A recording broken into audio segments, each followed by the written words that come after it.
Now, despite the temperatures climbing higher than 32 degrees Celsius in some parts of the country, thousands of Israelis held dozens of rallies across central Israel. Now, the mass protests were held against Prime Minister Benjamin Netanyahu's plan to limit the power of the Supreme Court. The demonstrators, in fact, blocked the highways, tunnels and an access road to the headquarters of the Israeli military. They even rallied outside of the homes of the government ministers and banged on the glass doors of the Tel Aviv Stock Exchange.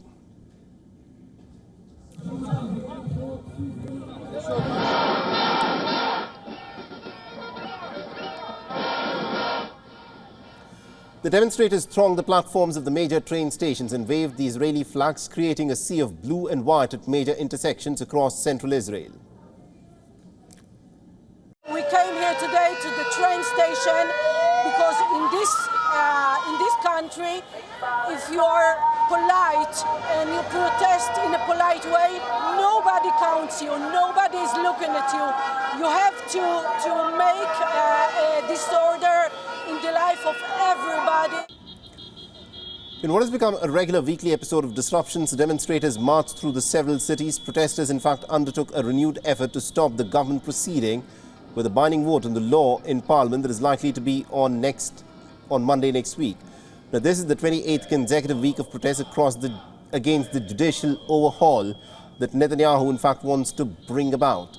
By afternoon, the police said they had arrested at least about 19 protesters for violating public order, and officers massed outside of several train stations trying to stop the protesters gathering on the platforms. This month is critical, this week is critical. In less than a week we will know if the first law out of this package is going to pass.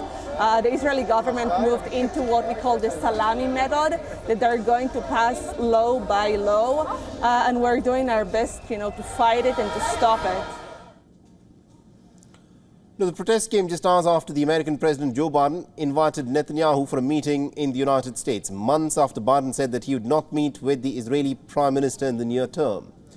However, a date for the meeting is not set, and the offer stopped short of an invite to the White House itself. But the news still came as a blow to the protesters, who had hoped that Biden would use his influence over Netanyahu to persuade him to suspend the legislative overhaul.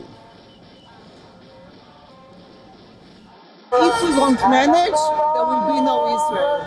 I believe that Biden won't give us money because if we are not democracy, so we are not friends anymore. And a lot of sergeants in the armies are now quit. They're volunteer, and there will be no Israel.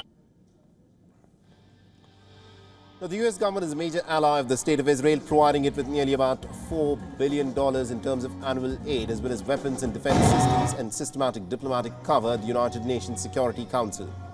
An alliance of protest movements whose membership includes groups of authors, economists, political scientists and social workers have published an open letter to the Congress, calling on the U.S. lawmakers to take a strong stance against Netanyahu's domestic policies.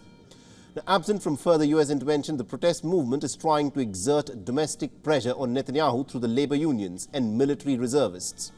Now, thousands of members of the Israeli military reserve had threatened to withdraw from volunteer duty if the law were to go ahead. Well, our correspondent Jody Cohen has been tracking the story very closely for us and has sent us this report. Listen in. This is the 28th week of protests across the country, and today's day of disruption was moved from Monday to Tuesday to coincide with President Biden's meeting with President Herzog. The hope of the protesters is that President Biden will apply pressure to pause the judicial reforms.